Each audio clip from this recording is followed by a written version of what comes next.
résurrection brise le pouvoir du péché, brise le pouvoir de la mort, brise le pouvoir de l'enfer, brise le pouvoir de la tombe. Nous ne concevons nos vies que selon ce que Dieu a prévu pour nous. Nous restons dans l'image de Dieu qui a été détruite quand Adam a péché.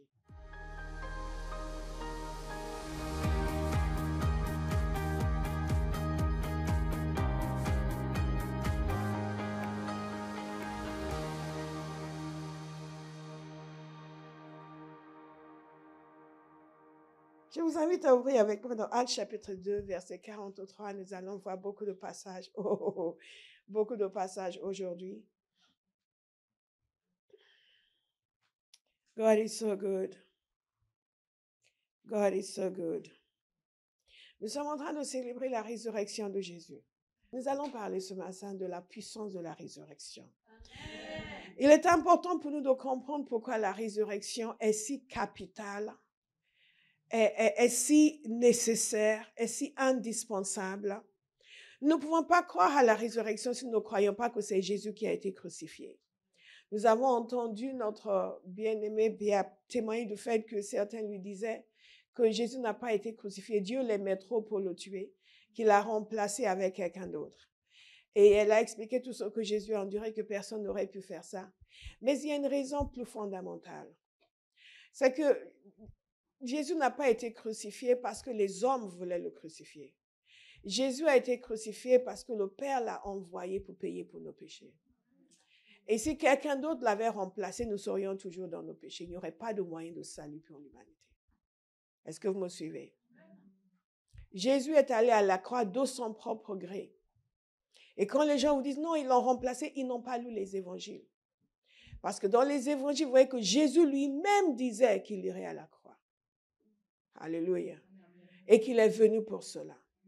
Et ceci est important pour le message de ce matin parce que ce matin, nous allons voir l'asservissement de l'homme, la solution de Dieu et la victoire de Jésus. Il y a une raison pour laquelle il fallait que Jésus soit crucifié. Mais avant cela, qu'est-ce que nous entendons par résurrection? Lorsque nous parlons de la résurrection de Jésus, et qu'est-ce qu'il y avait de si significatif? Pourquoi la résurrection de Jésus était tellement différente? Après tout, il y a eu des gens de ressuscités dans l'Ancien Testament. Vous vous souvenez de cet enfant qui est décédé et le prophète est allé le ressusciter?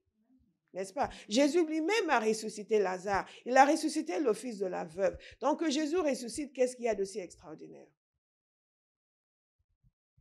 Quand vous regardez la résurrection de Jésus, vous allez comprendre la différence. La différence est très simple. Non seulement parce que Jésus est venu mourir pour être ressuscité, mais aussi parce que tous ceux qui sont ressuscités sont aussi morts par la suite. Lazare n'est plus là, il est mort, n'est-ce pas? Il a été ressuscité, il a vécu, mais après il est retourné dans le tombeau, n'est-ce pas? Jésus n'est pas retourné dans le tombeau. Il est ressuscité avec un corps glorieux. Et nous allons en parler encore dans quelques instants, pourquoi c'est important pour nous.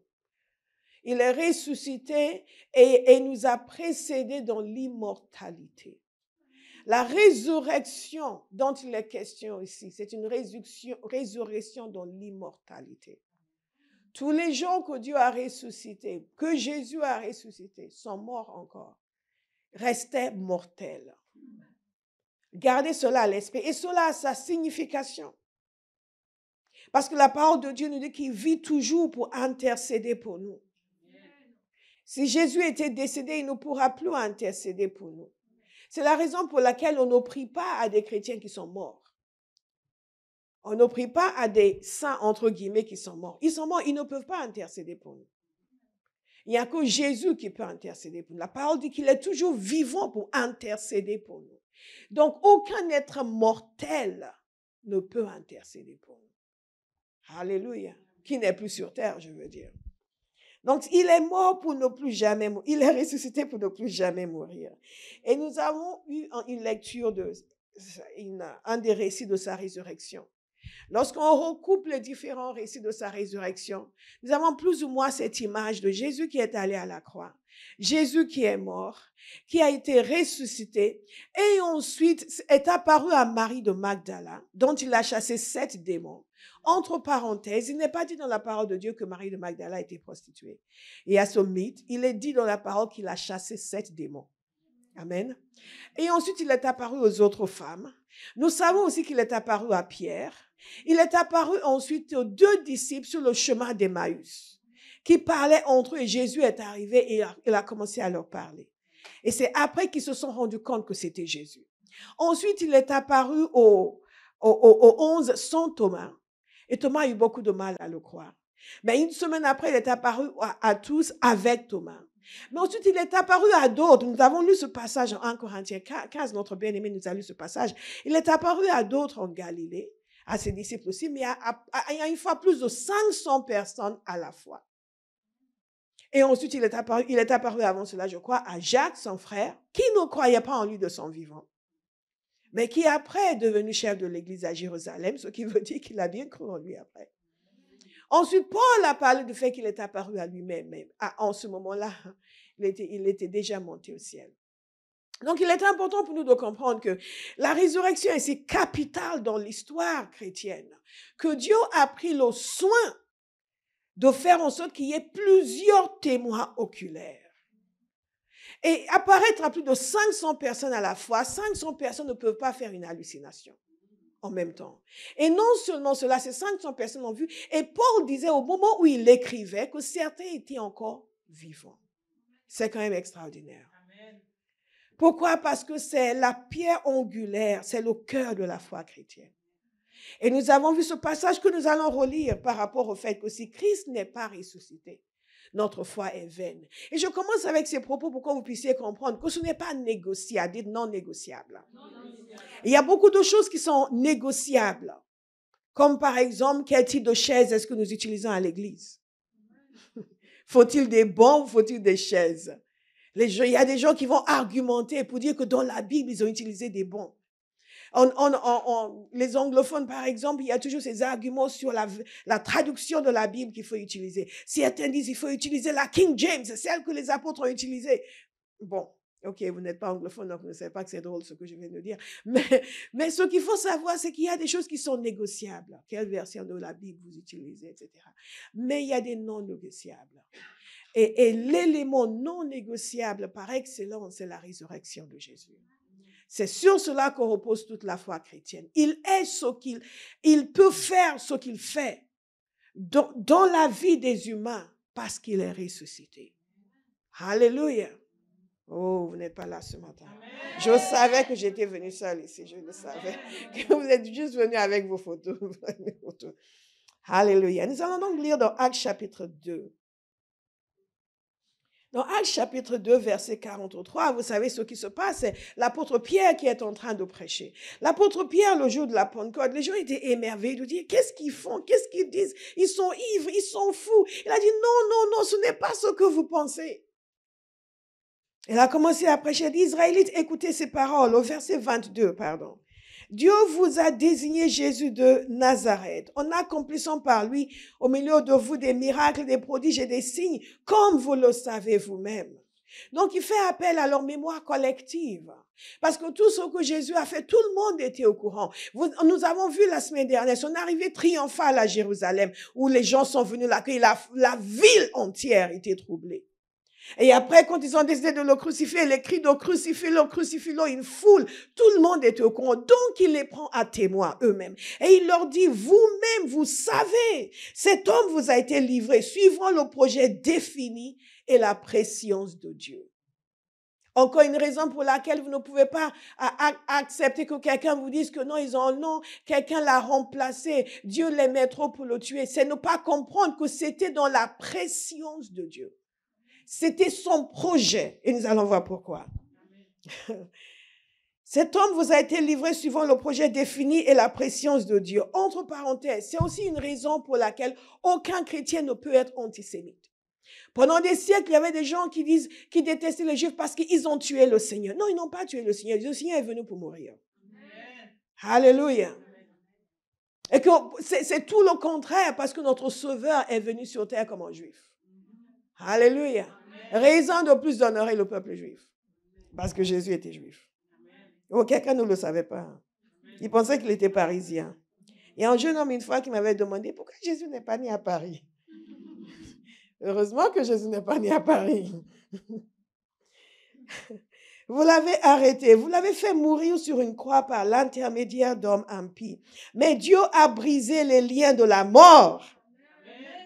Il l'a ressuscité. Parce qu'il n'était pas possible qu'elle le retienne. Il a brisé les liens de la mort. Il l'a ressuscité parce que ce n'était pas possible qu'elle le retienne. Amazing. Et ensuite, il cite David. En effet, David dit à propos de lui, je voyais constamment le Seigneur devant moi parce qu'il est à ma droite afin que je ne sois pas ébranlé. C'est pourquoi mon cœur est dans la joie et ma langue dans l'allégresse et c'est votre témoignage aussi. Même mon corps reposera avec espérance car tu n'abandonneras pas mon âme au séjour des morts. Voilà encore une prophétie de David. Tu ne permettras pas que ton sang connaisse la décomposition. Qu'est-ce qu'il est en train de dire ici? Il est en train de dire que voilà ce qui s'est passé. Il a été ressuscité. Mais ce n'était pas juste un événement, un hasard. Cela a été prophétisé des siècles auparavant par David, qui n'allait pas subir la décomposition. Encore une raison pour quelqu'un qui vous dit non, ils l'ont remplacé. Non, cela a été prophétisé d'avance. Alléluia. Dans quelques instants, je vais vous donner 10 points par rapport à la résurrection. Et ça, c'est un des points. C'est sur Jésus que Dieu a ressuscité. Nous en sommes tous témoins. Élevé à la droite de Dieu, il a reçu du Père le Saint-Esprit qui avait été promis et il a déversé comme vous le voyez et entendez maintenant. David, en effet, n'est pas monté au ciel, mais il dit lui-même, le Seigneur a dit à mon Seigneur, assieds-toi à ma droite jusqu'à ce que j'ai fait de tes ennemis ton marchepied, que toute la communauté d'Israël, que toute la ville de Paris sache donc avec certitude que Dieu a fait Seigneur et Messie ce Jésus que vous avez crucifié. Je vous ai expliqué que tout est lié à la résurrection. Quand vous lisez les prédications des apôtres, ils prêchaient constamment la résurrection de Jésus. L'apôtre Pierre l'a prêché, tous l'ont prêché. Même Paul, qui n'était pas là de son vivant, a prêché la résurrection. Parce que si Christ n'est pas ressuscité, notre foi est vaine. Et pourquoi c'était si important? Parce qu'il était venu à cause de l'asservissement de l'homme. Nous avons aujourd'hui, tous ceux qui réfléchissent, qui voient, savent qu'il y a quelque chose qui ne va pas dans la condition humaine. Donc nous essayons de trouver des solutions, des remèdes. C'est pour cela que vous avez tous ces livres de self-help qui se vendent à merveille. Parce que les gens savent qu'ils ont besoin d'aide. Que quelque chose ne va pas. Et la parole de Dieu appelle cela la chute. Que l'homme qui a été créé en l'image de Dieu a été séparé de Dieu. Et quand vous regardez, vous connaissez l'histoire de la rédemption. Toute année, siècle après siècle, génération après génération, Dieu préparait la venue de celui qui allait mettre fin à cet asservissement, cet esclavage mental, émotionnel, physique, spirituel. Et Jésus est venu pour ce but. Et il dit lui-même, Hébreux dit le concernant, c'est pourquoi, Hébreux 10, verset 5, c'est pourquoi en entrant dans le monde, Christ dit, en entrant dans le monde, Christ dit, il y a quelque chose qui a été programmé par Dieu. Je vous ai parlé de la fidélité de Dieu dans la rédemption, dans l'exécution de ce plan extraordinaire. Parce que Christ est l'agneau qui a été immolé avant même la fondation du monde. Et quand il est entré dans le monde, il a dit quelque chose. Il a dit ceci, écoutez attentivement, c'est très important. Christ dit, tu n'as voulu ni sacrifice, ni offrande, mais tu m'as formé encore. Tu m'as formé encore. Et il dit ceci, tu n'as accepté ni holocauste, ni sacrifice pour le péché. Alors j'ai dit, me voici, je viens. Dans le rouleau du livre, il est écrit à mon sujet pour faire, ô Dieu, ta volonté. Tu n'as voulu et tu n'as accepté ni sacrifice, ni offrande, ni holocauste, ni sacrifice pour le péché, qui sont pourtant offerts conformément à la loi. Et il dit, me voici, je viens pour faire ta volonté. Quelle est la volonté du Père que Jésus est venu faire? Il est venu racheter les humains. Il est venu porter le châtiment que chaque être humain devrait porter du fait de sa séparation d'avec Dieu, du fait de ses péchés. C'est la raison pour laquelle quand quelqu'un donne sa vie à Jésus, nous avons la certitude qu'il aurait pu être le pire criminel 1 minute auparavant. Mais le moment où il vient à Jésus, tout est pardonné. Je dis toujours, on n'est pas pardonné parce qu'on demande pardon. On est pardonné parce qu'on accepte celui qui a apporté le châtiment pour le péché. Quand on y réfléchit, c'est vraiment extraordinaire. Jésus a dit, tu as formé un corps pour moi. Et quand vous poursuivez dans Hébreu, et le témoignage de tout le Nouveau Testament, c'est qu'il a pris la forme d'un être humain pour que lui puisse porter sur lui tout le péché des êtres humains, qui souffrent à leur place, afin que, c'est ce qu'on appelle théologiquement la substitution, afin que lui reçoive la punition qui devrait venir à chaque être humain, et tous ceux qui viennent à lui reçoivent le pardon. Lui reçoit la punition, nous recevons le pardon. Non, vous n'avez pas entendu. Lui reçoit la punition, nous recevons le pardon. C'est quand même extraordinaire. Et quelqu'un va vous dire, oui, la religion culpabilise. Je dis, va lire ta Bible. Parce que lui, qui était sans péché, il a été fait péché, il reçoit la punition, nous recevons le pardon. Et c'est la raison pour laquelle il ne pouvait pas être remplacé à la croix. Parce que sinon, nous serions perdus pour toujours. Une fois, un jeune homme me disait, oui, mais moi, c'est question de péché, je n'aime pas. Pourquoi on a besoin de demander pardon, on a besoin de... Je lui ai dit, est-ce qu'il y a des gens qui t'ont déjà offensé? Je n'ai pas voulu leur pardonner. Oui. Toi, un être humain, tu penses que tu as le droit de considérer que quelqu'un a péché contre toi? Et Dieu n'a pas le droit de considérer que les êtres humains ont péché contre lui. Est-ce qu'il t'est déjà arrivé que quelqu'un te demande pardon pour quelque chose? De quel droit? Si je viens aujourd'hui, je viens te gifler, je viens te voler ta veste, je prends tes affaires, de quel droit tu exiges que je demande pardon? Tu m'accuses de péché alors. Tu me condamnes. N'est-ce pas? C'est l'attitude que les êtres humains ont envers Dieu. Nous faisons ce que nous faisons. Mais comment on accuse les gens, on culpabilise. Nous sommes tous des pécheurs. Nous péchons les uns contre les autres. Nous péchons contre Dieu. Mais ce qui est extraordinaire avec Dieu, c'est qu'il n'a pas exigé que nous portions la punition. Il s'est incarné, il a porté la punition. Mais il exige que nous demandions pardon, que nous nous repentions, que nous acceptions le sacrifice qu'il a fait pour pouvoir nous sauver. Alléluia. Mais moi, je suis heureuse de ne pas devoir subir le châtiment. Parce que tout ce qu'elle voit, c'est que je suis venue voler sa veste, c'est que je suis venue prendre ses affaires. Mais elle n'a pas vu tout le mal que j'ai médité dans ma tête avant. Mais Dieu voit tout ça. Je vous regarde là, vous êtes beau, vous êtes magnifique, vous êtes bien habillés, vous avez des coiffures, classes, etc. Et c'est tout ce que je vois, n'est-ce pas? Si on me dit, ah bah, ils sont beaux, ils sont merveilleux, ils sont magnifiques, et dit, je vois leur cœur. Je vois ce qu'ils ont pensé hier à minuit. Je vois ce qu'ils pensaient en venant ce matin. Mais en dépit de ça, je pardonne. Parce que quelqu'un qui était sans péché a pris leur punition. Et c'est pour cela que la résurrection est si importante. Et donc, l'asservissement de l'homme et la solution de Dieu, c'est Jésus. Dites à quelqu'un, la solution de Dieu, c'est Jésus. Isaïe 53, notez s'il vous plaît au verset 10. Il a plu à l'Éternel de le briser par la souffrance, après avoir livré sa vie, écoutez bien, en sacrifice pour le péché. Après avoir livré sa vie en sacrifice pour le péché. Parfois, vous avez aussi des gens qui pensent qu'ils sont modernes. Mais oui, c'est une histoire de sacrifice. Mais moi, je ne vois pas pourquoi. Et vous leur posez la question. En fait, ton collègue qui avait mal parlé de toi l'autre jour, ah non, il va payer. Ah non, c'est clair, il va payer. Ah non, on ne peut pas juste le lever, il va payer. Pourquoi qu'est-ce qu'il lui demande? Un sacrifice. Nous demandons constamment aux gens de faire des sacrifices. Ah, Marie-Cécile arrive au travail, elle oublie de saluer son boss. Son boss la regarde. Elle est devenue arrogante. C'est parce qu'il a eu une augmentation de salaire. OK. Marie-Cécile, je ne suis pas sûre que ce mois-ci, on va pouvoir accorder les vacances que vous avez demandées.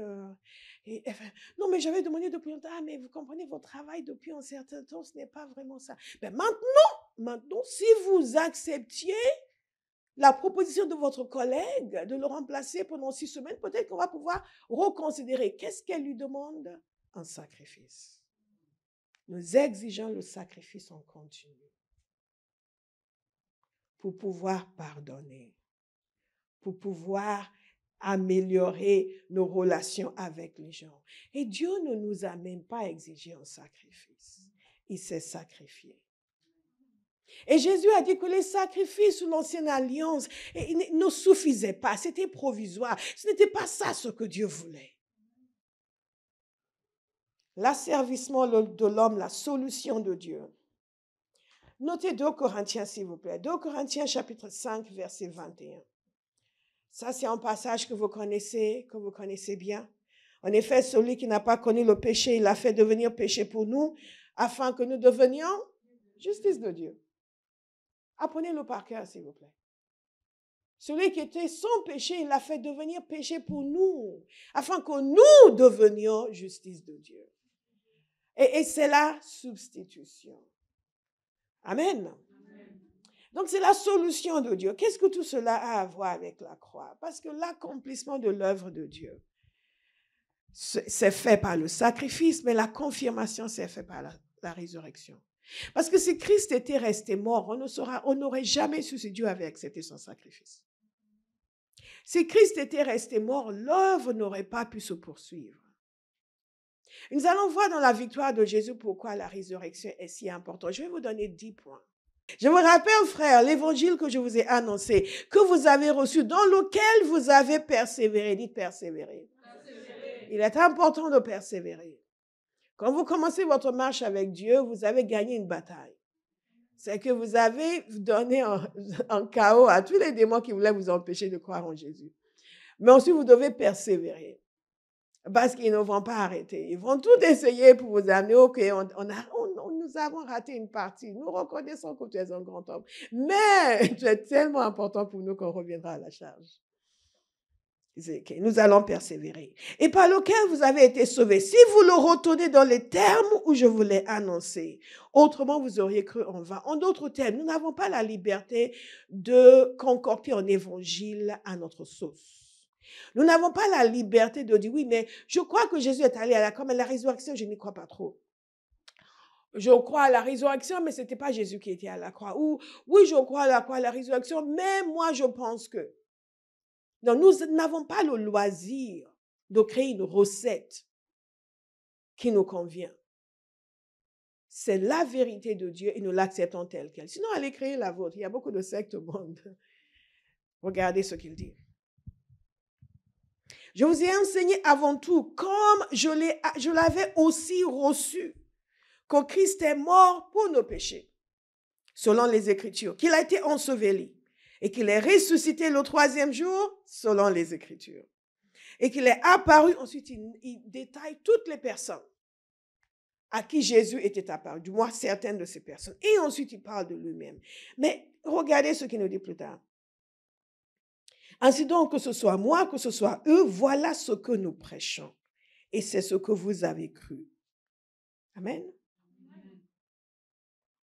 Et si Christ n'est pas ressuscité, notre prédication est donc vaine et votre foi aussi est vaine. Si Christ n'est pas ressuscité, notre prédication est donc vaine et votre foi aussi est vaine. Donc, quand quelqu'un vous dit qu'il ne croit pas à la résurrection, il est en train de dire la foi chrétienne ne devrait plus exister. C'est aussi simple que ça. Parce que sans la résurrection, elle n'existe pas. Et je vous ai parlé de la victoire de Christ. Qu'est-ce que nous voyons? Il a été déclaré. Qu'est-ce que nous voyons dans la résurrection? Pourquoi c'est si important? Je vous donne 10 points. La résurrection atteste de la véracité de la parole de Dieu. La résurrection atteste du fait que la parole de Dieu est vraie. Nous avons parlé de David. Nous avons parlé de David qui avait prophétisé que le Messie n'allait pas subir la décomposition. En d'autres termes, il allait ressusciter.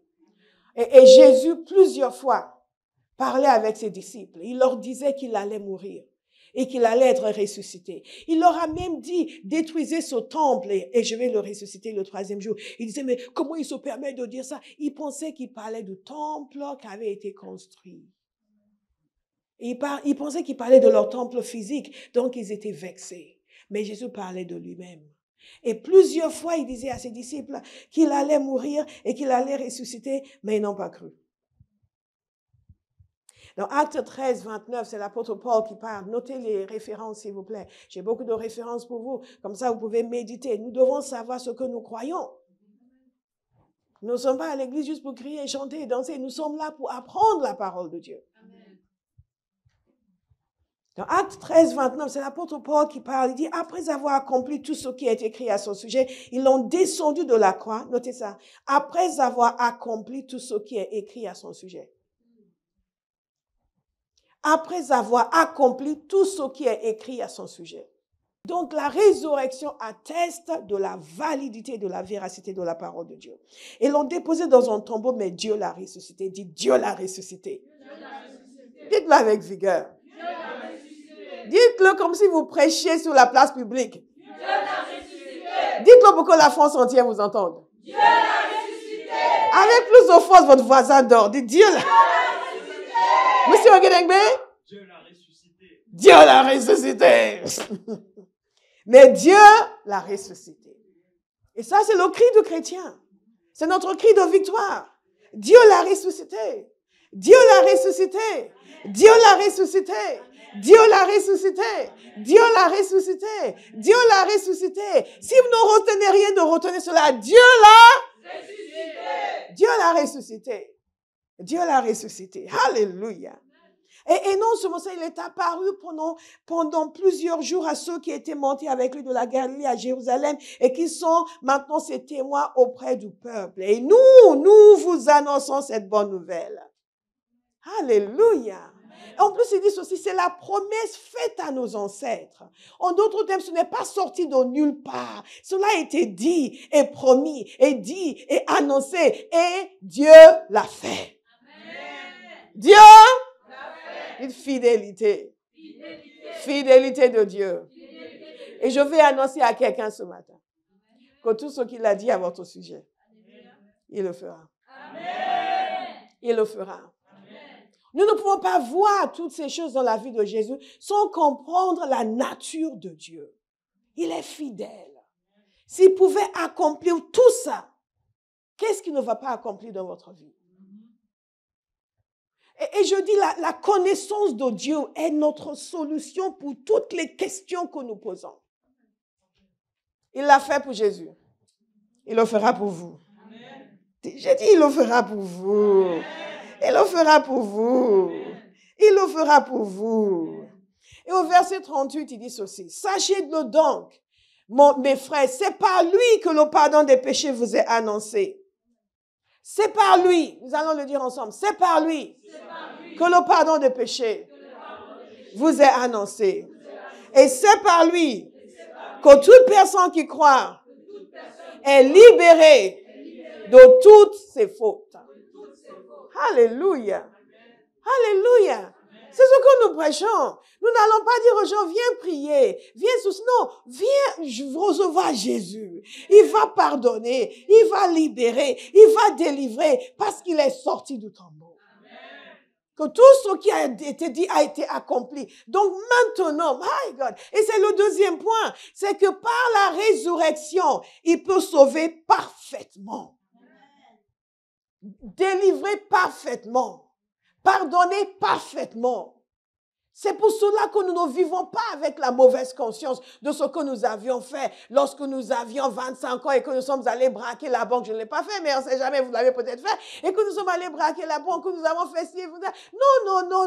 Nous ne gardons pas ces choses parce qu'il pardonne. C'est par lui que le pardon des péchés est accompli. Parce qu'il est sorti du tombeau. Dieu l'a ressuscité. Dieu l'a ressuscité. Dans Romains chapitre 1, verset 2, il nous a dit ceci, cet évangile, Dieu l'avait promis auparavant. Vous voyez encore une confirmation de sa parole. Il l'avait promis auparavant par ses prophètes dans les Saintes Écritures. Il concerne son fils qui, en tant qu'homme, est né de la descendance de David et qui, du point de vue de l'Esprit Saint, a été déclaré fils de Dieu avec puissance par sa résurrection. Quel est le point suivant? Il a été déclaré fils de Dieu. C'est par la résurrection que sa divinité a été confirmée.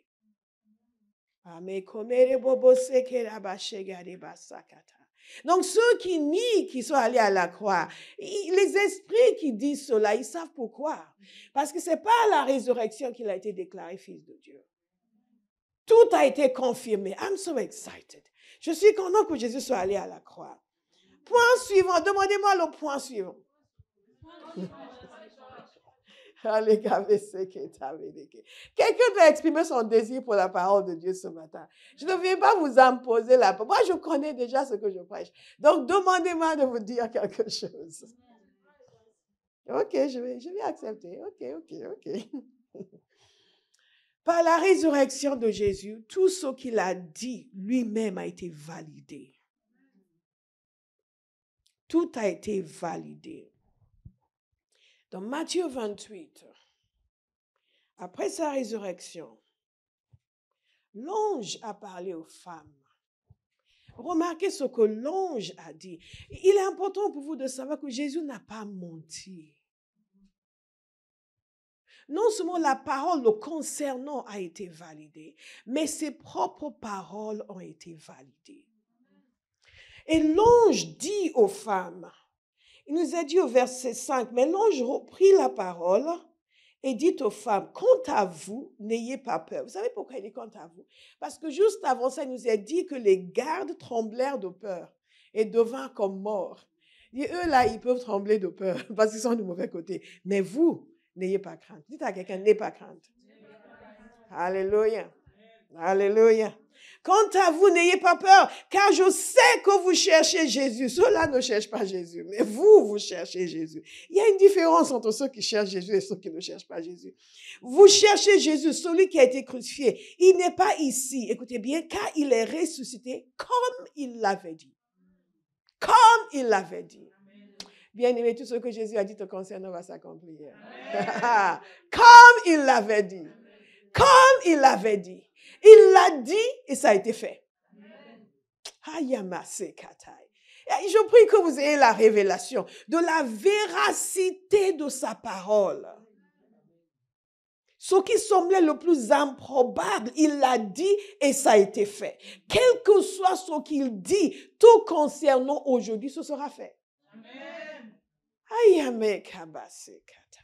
N'essayez pas de vous encourager juste en cherchant des promesses. Oui, tu me promets ceci, ok. Non. Cherchez Dieu. Cherchez le Seigneur. Et plus vous connaissez son caractère, plus la sérénité va vous gagner. Vous le connaissez comme le Dieu vrai qui ne ment jamais. Et il vous dit quelque chose. C'est tout. Comme on dit en bon français, you can take it to the bank. C'est fini, c'est acté, c'est fait. Ce sera votre témoignage. Amen. Les gens vont dire, mais pourquoi tu es si serein? Parce que le Seigneur a parlé. Amen. Oui, mais tout va de travers, mais le Seigneur a parlé. Oui, mais comment tu vas faire? Mais il n'est pas un homme pour mentir. Aïe, Père, que la révélation pénètre nos cœurs. Amen. Que nous voyons la fiabilité de Jésus. Que nous voyons la véracité de Jésus. Il nous a donné la victoire sur le péché. Je vous ai donné cela précédemment en vous parlant du pardon des péchés. Dans Isaïe 53, 10, nous avons lu cela tout à l'heure, il a donné sa vie en sacrifice pour le péché. Par conséquent, s'il a donné sa vie en sacrifice pour le péché, cela a plusieurs conséquences. Un, que nos péchés sont pardonnés. Deux, que le péché ne peut plus dominer sur nous. Donc, un chrétien ne peut plus dire, mais je ne pouvais pas m'en empêcher. Dites à quelqu'un, tu peux t'en empêcher. Tu peux t'en empêcher. Parfois, ça va demander une certaine consécration dans la prière. Parfois, ça va demander que la personne passe par la délivrance parce que ses esprits ont pris trop de place en lui. Parfois, ça va demander un certain engagement dans la parole, mais il n'y a rien dont un enfant de Dieu ne peut pas être délivré.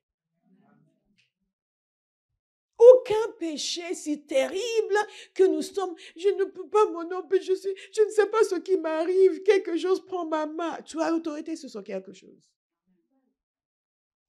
Il s'est donné en sacrifice pour le péché. Cinquième point. Le cinquième point, c'est que j'ai commencé à en parler tout à l'heure, qu'il a accompli parfaitement notre salut. Il nous a justifiés. Par la résurrection, nous avons été justifiés. Nos péchés ont été pardonnés à la croix. croix. Mais par sa résurrection, nous avons été justifiés. Une chose, c'est que votre péché soit pardonné. Autre chose, c'est qu'on vous déclare non coupable. Vous me suivez? C'est un peu comme notre image de tout à l'heure. Je reviens vers Armie, je dis, OK, je te demande pardon, ma bien-aimée. Et je t'ai un peu frappé, je t'ai roudoyé. J'ai pris ta belle veste rouge et même tes cahiers et tes notes. Je t'ai frustré dans ton élan de prendre des notes copieuses pendant que Pasteur Bola prêchait et donnait la révélation.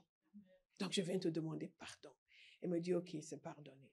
Qu'est-ce qu'elle a fait? Elle m'a pardonné. Mais si elle me dit, mais non, quelle veste? Oh non. Oh non, je n'ai rien fait. Non, moi je n'ai pas de souvenir que tu m'as fait de mal. Quel mal? Et que vraiment, elle choisit de dire que non, il n'y a pas de pardon. Non, c'est fini. Le pardon est déjà accordé. Mais il n'y a rien, absolument rien. Absolument rien. Ça, c'est quelque chose dont les êtres humains ne sont pas capables. Parce que nous avons des mémoires longues. Une fois, je parlais avec quelqu'un dans ma famille et l'épouse de quelqu'un de ma famille et qui me disait, mais il ne faut pas, tu sais, mon bien-aimé là, ton mari, il ne faut pas le suivre quand il est contre quelqu'un parce qu'il a la mémoire longue. Quand toi, tu aurais pardonné, il n'aurait pas encore pardonné. Ou même s'il pardonne, il va rappeler cela en continu. Donc, tu as intérêt, toi, à minimiser la chose. Parce que si tu le suis et que, oui, mais pourquoi ils ont fait ça, ils ont fait ça. Quand toi, tu serais passé à autre chose, il sera encore là. Vous comprenez? La justification, c'est quelque chose qui est difficile pour les humains, mais Dieu l'a fait. Qu'est-ce que ça veut dire? Qu'il nous a déclarés non coupables. Donc, si je viens le voir pour dire, Père, cette fille, je la connais. Avant sa conversion, c'était une voleuse. Ce n'était pas une. C'était une voleuse. Elle a fait ci, elle a fait ça, elle a fait ça, elle a fait ça. Donc, à cause de ça, elle ne peut pas chanter à la louange. Oui, mais elle vole. Non, elle ne vole plus. Non. Mais elle avait volé par le passé. Vous savez ce que Dieu va me dire? Il a déclaré non coupable. Il l'a justifié. Pas parce qu'elle est juste, il a juste déclaré juste. Elle n'est pas devenue juste, il a déclaré juste. Et parce qu'il a déclaré juste, elle va maintenant se sanctifier pour manifester la justice. Et la parole de Dieu nous dit que par la résurrection, il nous a justifiés. Écoutez, dans Romains 4, verset 25, lui qui a été donné à cause de nos fautes et qui est ressuscité à cause de notre justification. Non, c'est puissant. C'est puissant. C'est puissant. Donc, je prie pour quelqu'un ce matin. Soyez délivrés de tout mauvais souvenir. Amen. Soyez délivrés de tout tourment concernant votre passé. Amen. Soyez délivrés de tout sentiment de culpabilité qui vous mine à cause de ce que vous étiez avant. Amen. Au nom de Jésus. Amen. Au nom de Jésus. Amen. Au nom de Jésus. Amen.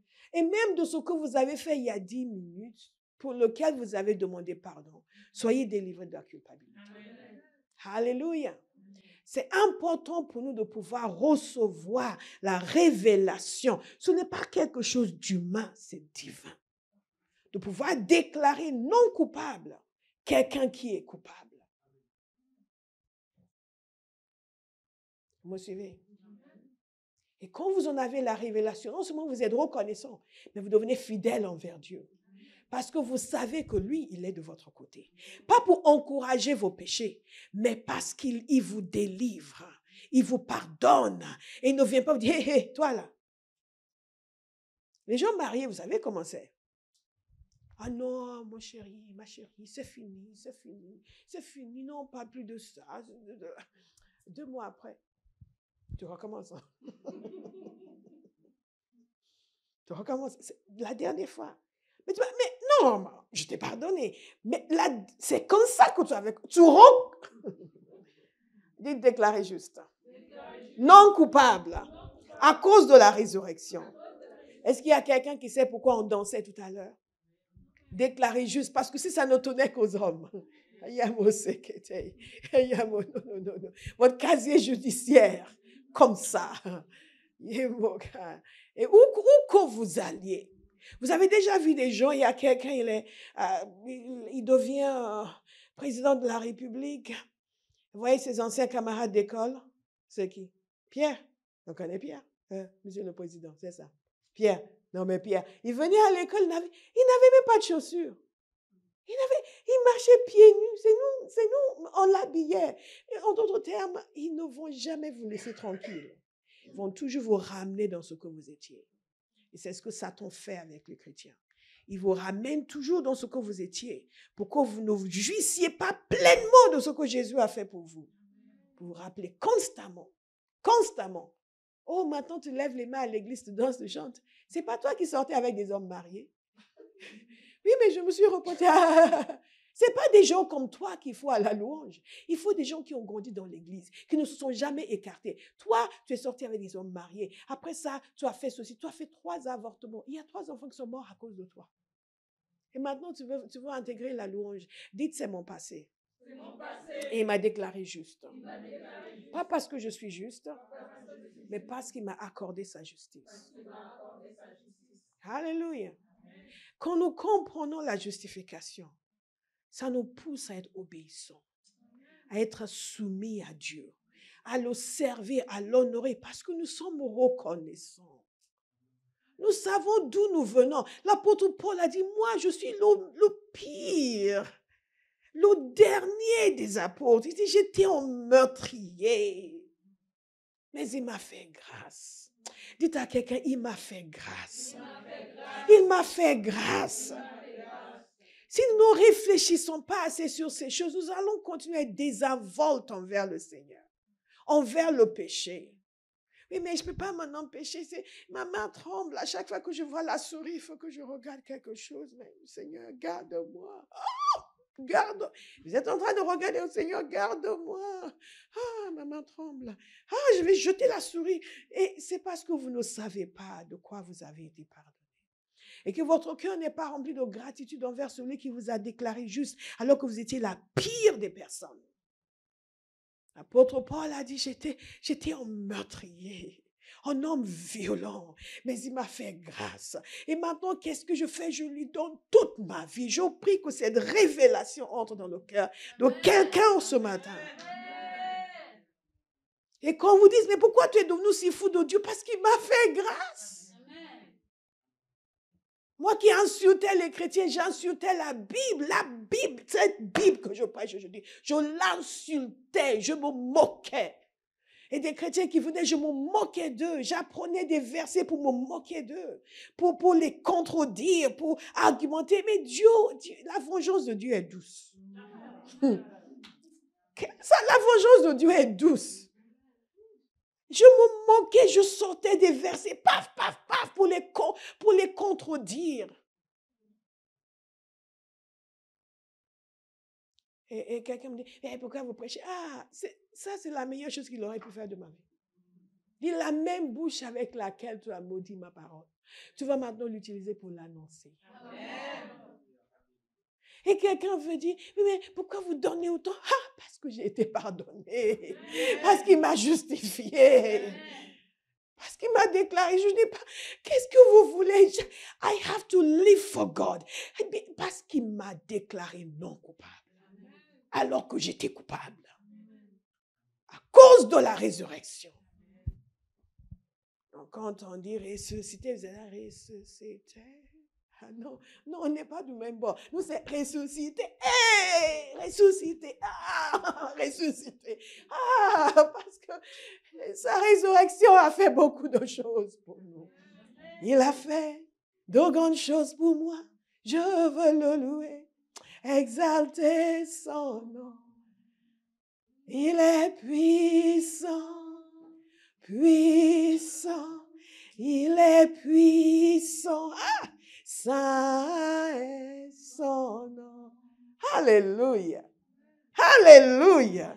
Alléluia. Kassemara. 7e point. Par sa résurrection, il nous a donné autorité. Il nous a donné autorité dans le monde. Il nous a donné la capacité de dominer sur la terre. nous a donné autorité sur le diable, sur toutes ses puissances. Oh, this is good. Par sa résurrection, il a enlevé toute la puissance du diable. Mais avant cela, je vais vous donner un autre point. Et c'est le point, normalement c'est le point 6. C'est que par sa résurrection, il a établi l'Église. Il est devenu chef suprême de l'Église. Il a élevé l'Église avec lui. C'est merveilleux. La parole de Dieu nous dit qu'elle est assise à la droite du Père et nous sommes assis avec lui dans les lieux célestes. Nous sommes venus du fond, nous sommes montés en haut. Assis avec lui dans les lieux célestes. Vous êtes encore en train de vous débattre. Tu ne sais pas, les démons me poursuivent. Dans quel monde vous êtes? Nous sommes assis avec lui. Dites, établis l'Église. La parole de Dieu nous dit qu'il est assis au-dessus de toute principauté, toute puissance, tout nom qui peut se nommer. Il a établi comme chef suprême de l'Église. Et l'Église est son corps. Il a tout mis sous ses pieds. Par sa résurrection, sa souveraineté et sa domination sur les ténèbres a été établie là. Établit son Église et élevé son Église. Éphésiens 1, chapitre 20. Cette puissance, il l'a déployée en Christ. Quand il a ressuscité, il l'a fait asseoir à sa droite dans les lieux célestes. Il l'a ressuscité.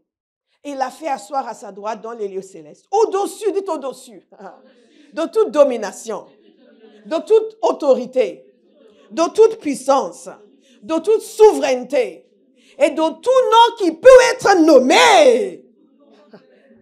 Non seulement dans le monde présent,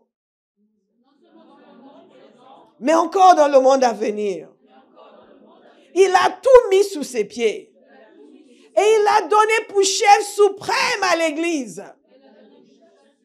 qui est son corps, la plénitude de celui qui remplit tout en tous. C'est extraordinaire. Ressuscité, élevé, établi, il règne et nous régnons avec lui. Non, vous m'avez pas entendu. Nous régnons avec lui. Au-dessus de toute puissance, toute autorité, toute domination, tout nom qui peut se nommer. C'est là où je suis. Amen. C'est là où nous sommes. Non, elle et moi. Toi aussi, depuis quand? C'est Kamare Bobo. Depuis quand tu es converti, that's it. Harame Kesanano. Dites à quelqu'un, c'est là où je suis. Élevé, assis avec Christ, au-dessus des puissances, des autorités, des dominations. Dites-le comme si vous le croyez. Au-dessus de toutes les puissances. C'est là où tu es. Tu n'es pas sous leurs bottes. Tu es au-dessus. Tu règnes avec Christ. Alléluia. Et c'est pour cela que ça nous amène au 7e point. Il nous a donné autorité pour dominer. Après nous avoir positionnés en haut, Jésus est la tête et l'Église est son corps. Wouh! Après nous avoir positionnés spirituellement, maintenant il nous donne son autorité. Tout pouvoir m'a été donné dans le ciel et sur la terre. Donc, allez. Dites à quelqu'un, va. Va en son nom. Va en son nom. Va en son nom. Va en son nom. Sois délivré de la peur. Sois délivré de la crainte. Sois délivré de l'intimidation. Va en son nom. Avec l'autorité qu'il t'a donnée. Avec la puissance du Saint-Esprit. Alléluia.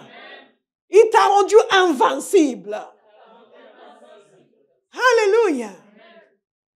Et il n'y a aucune puissance qui est autorisée à vaincre un enfant de Dieu.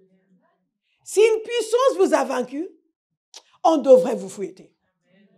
Vous dites, comment tu as permis ça? Regardez quelqu'un avec un air sévère. Comment tu as permis ça? Alléluia.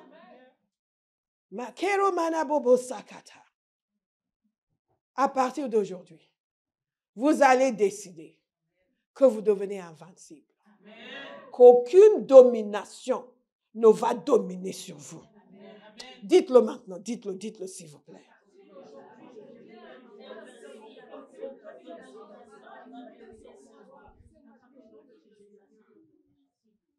Vous comprenez, nous ne sommes pas en train de le dire parce que ça nous fait plaisir. Ils ne sont pas en train de raconter des fables aux enfants. C'est ça la résurrection. C'est pas sa résurrection. Ah, c'est après sa résurrection qu'il a dit à ses disciples, maintenant c'est bon. J'ai tout pris. Tout pouvoir m'a été donné. J'ai tout conquis, j'ai tout raflé. J'ai dépossédé les ténèbres. Ouh. Et il pensait qu'il ne savait pas ce qu'il faisait parce qu'il est allé à la croix. Il pensait qu'il était faible. C'est pour ça qu'il dit que si les princes de ce monde avaient su, ils n'auraient pas crucifié le Seigneur de gloire. Mais Dieu est le plus fort. Il est toujours le plus futé. Quel que soit ce que l'ennemi pense qu'il est en train d'accomplir dans votre vie, Dieu a quelque chose qui va le mettre en totale confusion. Si vous coopérez avec le Seigneur. Je le dis à quelqu'un aujourd'hui, ce n'est jamais trop tard. Satan ne peut pas aller tellement loin dans ta vie qu'il n'y a pas d'issue possible. What? Dites, je règne avec Christ. À partir des lieux célestes. Et j'exerce ma domination. Alléluia. Je suis toujours émerveillée. Vous connaissez le témoignage de Béa? La délivrance qu'elle avait eue quand elle s'est convertie. Comment Dieu est intervenu merveilleusement dans sa vie. Tous les démons qui l'ont quitté. Tous les gens qui pensent qu'il n'y a que les Africains qui ont des démons. Une fois, on faisait la délivrance, il y avait une petite qui se faisait délivrer. Et elle avait des manifestations. Et une de nos bien-aimés la regardait. Dit, hey, c'est pas que les Blancs avaient des démons comme ça. Je dis, mais Satan n'est pas raciste. Hein. Il s'attaque à tout le monde. Il n'est pas raciste. Hein. Il n'a pas un acharnement contre les Africains, ni contre les Haïtiens. Il s'attaque à tout le monde. À lui, il n'est pas gêné. Mais, dès lors où vous devenez enfant de Dieu, il y a quelque chose qui est mis sur votre tête, défense de toucher. Alléluia. Défense de toucher. Le problème, c'est que parfois, nous-mêmes, on l'enlève. Donc, remettez-le en place. Défense de toucher. Je dis toujours, arrêtez de surestimer ce que Dieu vous demande et de sous-estimer le prix que vous allez payer auprès de Satan pour votre désobéissance. Au contraire, considérez que tout ce que Dieu vous demande est plus que raisonnable. Donc, il vous demande, oh, je le fais, Seigneur. Oh, je le fais. Parce qu'il est votre protecteur. C'est la seule personne dont vous avez besoin dans votre coin, comme on dit. Vous savez, les boxeurs, ils ont leur coin. Et il y a toujours quelqu'un qui est avec eux, qui les aide. Et c'est Dieu qui est dans votre coin. Ah. Et si vous êtes en phase avec lui, il vous dit de monter, vous montez. Il vous dit de descendre, vous descendez. Il vous dit de danser, vous dansez. Il vous dit de vous asseoir. Il vous dit d'obéir, vous obéissez. Il dit fais, ne fais pas. Et vous suivez. Et quelqu'un va venir pour dire, lui là, qui est-il? Et la puissance de Dieu va se lever à l'intérieur de vous. My God. Ils vont se dire, mais c'est quoi ça? C'est quoi ça? Il y a des dimensions en esprit qu'on n'a pas explorées. Beaucoup de chrétiens n'ont pas exploré parce qu'ils passent leur temps à se débattre contre le Seigneur. Oui, je sais, le Seigneur me dit de faire, mais je ne sais pas, je les regarde. Have you been smoking something? Dieu te demande de faire, saute sur l'occasion. Dis, Seigneur, c'est tout? OK. Et j'ai fini. Tu as autre chose? Tes désirs sont ma volonté. Quand nous avons le discernement spirituel, nous comprenons que vis-à-vis de Dieu, c'est oui et amen. Yes, Lord. Yes, Lord. Yes, Lord. Yes, Lord. Yes, Lord. Avant même qu'il nous le dise, c'est yes, Lord. Yes, yes, yes, yes. Tu es mon bienfaiteur. Tu ne peux pas me vouloir du mal. Quant à l'autre, quand il va essayer de venir par ici, il va savoir que Dieu a pris toute la place. Dites à quelqu'un, laisse Dieu prendre toute la place en toi. Devient difficile pour l'ennemi. Alléluia. Autorité. Il nous a donné autorité. Il nous a donné autorité. La seule chose qui amène l'ennemi à s'acharner contre nous, c'est notre désobéissance envers le Seigneur. Parce que dans le monde spirituel, on voit tout. Ce n'est qu'ici qu'on ne voit pas tellement. Et de temps en temps que je prophétise sur les gens me regardent. Comment vous savez? Mais on voit tout dans le monde spirituel. Quand Dieu a envie de révéler, il révèle.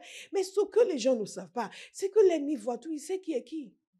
Il sait qui est tiède et qui n'est pas tiède. Il sait qui est obéissant et qui n'est pas obéissant. Et dès lors où vous êtes désobéissant, il dit, ah, lui, là, ça va marcher. Lui, là, ça va marcher parce que sa défense de toucher, là, est un peu bancale. Donc, ça va marcher parce qu'en plus, s'il n'obéit pas à Dieu, sûr et certain, n'a pas la révélation de la grandeur de Dieu. Parce que s'il avait la révélation de la grandeur de Dieu, il serait plus obéissant.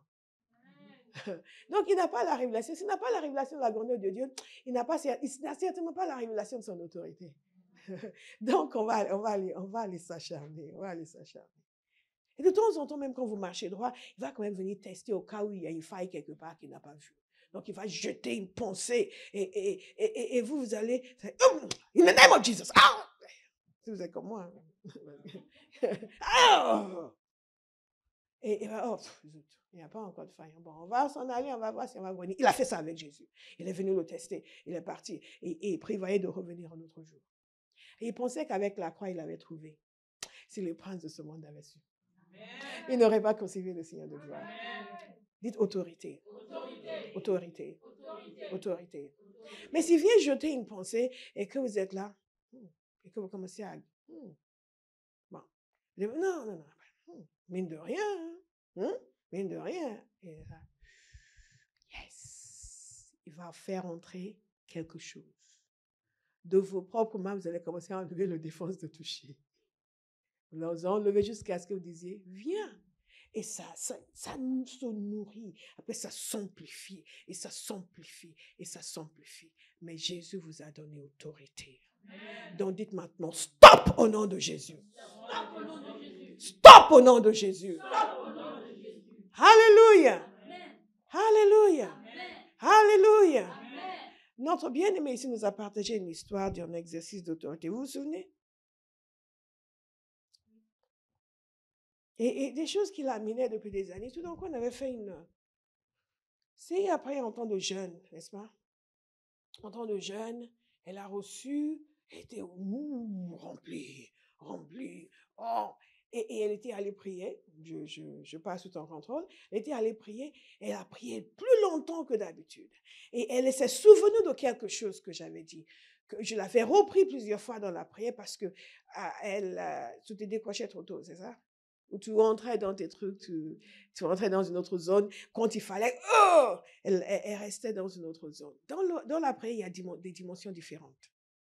Et donc, quand vous venez à la prière et qu'on conduit, suivez. Ne faites pas votre sauce à vous. Votre sauce à vous, vous la faites à la maison. Ça ne nous a pas amené très loin. Donc, ne venez pas la faire à l'église. Quand on conduit, on dit, on va aller dans ce sens. Allez-y, allez-y, allez-y, allez-y, s'il vous plaît. Et donc, souvent, je l'avais reprise. Non, c'est pas comme ça. Il faut aller plus loin. Et elle n'obéissait pas nécessairement, n'est-ce pas? Elle aimait trop son petit confort. Il y a une zone que vous avez gagnée en esprit où vous êtes confortable, mais il y a d'autres zones à gagner.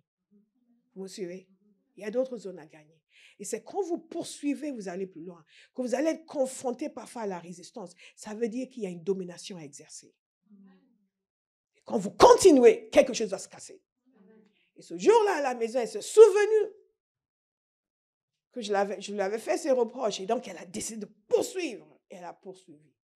Elle a eu des confrontations spirituelles et des victoires spirituelles. Amen. Alléluia. Amen. Et des victoires spirituelles. Amen. Dites à quelqu'un, il y a une victoire qui t'attend. Il y a une victoire qui t'attend. Alléluia. Alléluia. La parole de Dieu nous dit clairement qu'il a détruit la mort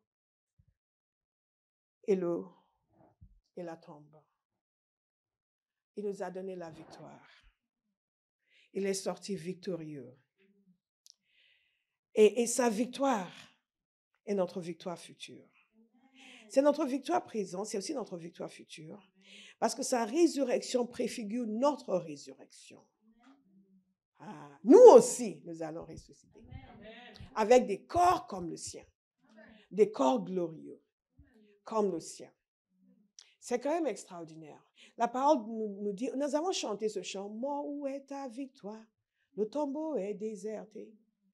La parole nous dit, mort, où est ton aiguillon? Et il parle de tout ce qui était lié par la peur de la mort. Nous n'avons pas peur de la mort. Vous avez peur de mourir, vous?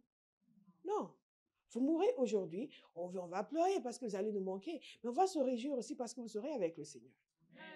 Alléluia. Alléluia. Je vous assure, si je pars aujourd'hui, je vous interdis de pleurer. D'ailleurs, certains le savent. Je ne suis là que parce que le Seigneur a insisté. Il était tantôt, le Seigneur me donnait une telle révélation de lui. Il me courtisait en fait. Je me disais, quand il voulait m'appeler, il me courtisait. Je commençais à voir Dieu, une dimension de Dieu, et ça me... À un point, je voulais m'en aller. Je dis, I want to be with you. I want to be with you. À chaque fois que j'y pense, je ne vais pas entrer dans les détails. Mais nous avons fait un marché. Et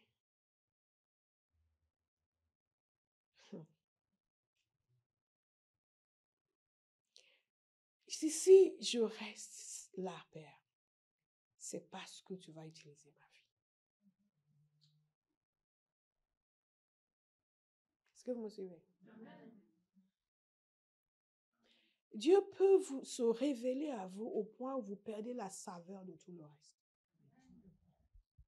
Le problème que nous avons, c'est que nous aimons trop tout le reste et pas assez le Seigneur. Mais je prie que quelqu'un aujourd'hui, Dieu dans sa miséricorde vous ouvre profondément les yeux. Pour le voir dans sa splendeur. Pour comprendre la gloire du Christ. Et que tout son être soit embrasé pour Jésus. Et que plus jamais ce monde ne va vous attirer au point où vous serez prêt à délaisser le Seigneur, ou à monnayer votre engagement, ou à ralentir dans votre marche avec Dieu, ou à mettre quelque chose, quoi que ce soit, à sa place. Dieu peut vous ouvrir les yeux au point où tout le reste perd sa valeur.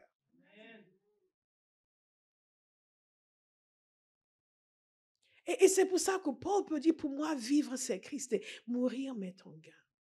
En d'autres termes, tout cela n'a pas de valeur. La mort perd son emprise. Vous n'avez plus peur de mourir, pourquoi?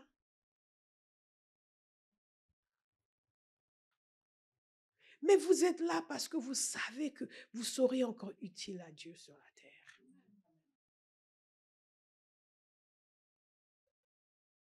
Et on n'a pas besoin de vous pousser, vous cajoler, parce qu'il y a une vie, la vie de Dieu à l'intérieur de vous, vous alimente en continu.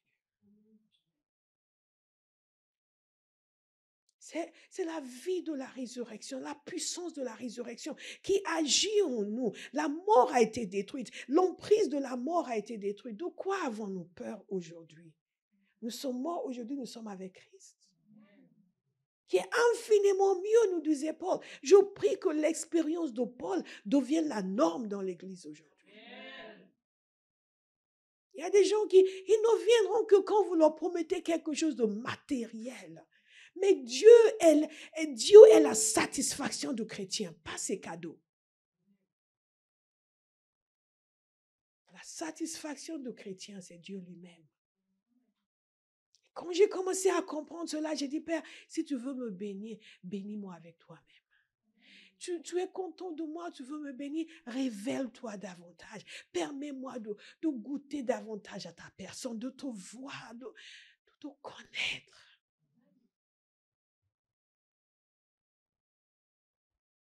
La résurrection brise le pouvoir du péché, brise le pouvoir de la mort, brise le pouvoir de l'enfer, brise le pouvoir de la tombe.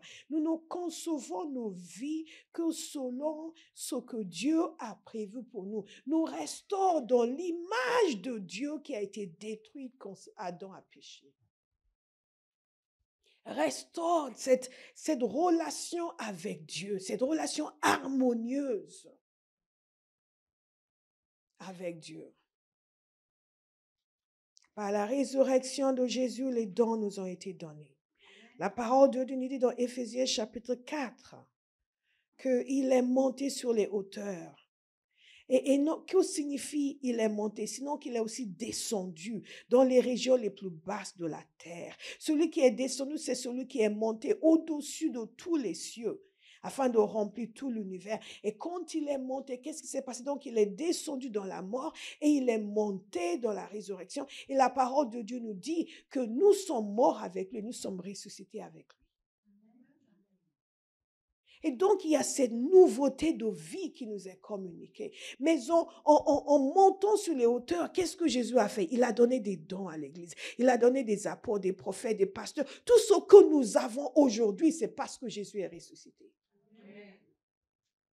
Si Jésus n'était pas ressuscité, il n'y aurait pas d'église. Si Jésus n'était pas ressuscité, il n'y aura pas de foi chrétienne. Si Jésus n'était pas ressuscité, il n'y aura pas de pasteur, ni d'apôtre, ni d'évangéliste. Toutes ces choses, ça nous semble normal, comme ça a toujours été. Ça n'a pas toujours été. C'est le fruit de la résurrection. Alléluia. Amen.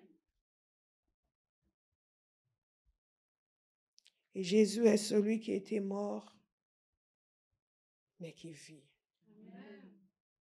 Et la parole de Dieu nous dit dans Actes chapitre 2, pendant qu'ils étaient là, ils regardaient quand il est monté au ciel. Un ange est venu leur dire, homme de Galilée, que ce Jésus que vous voyez, et qu'il va revenir de la même manière qu'il est monté.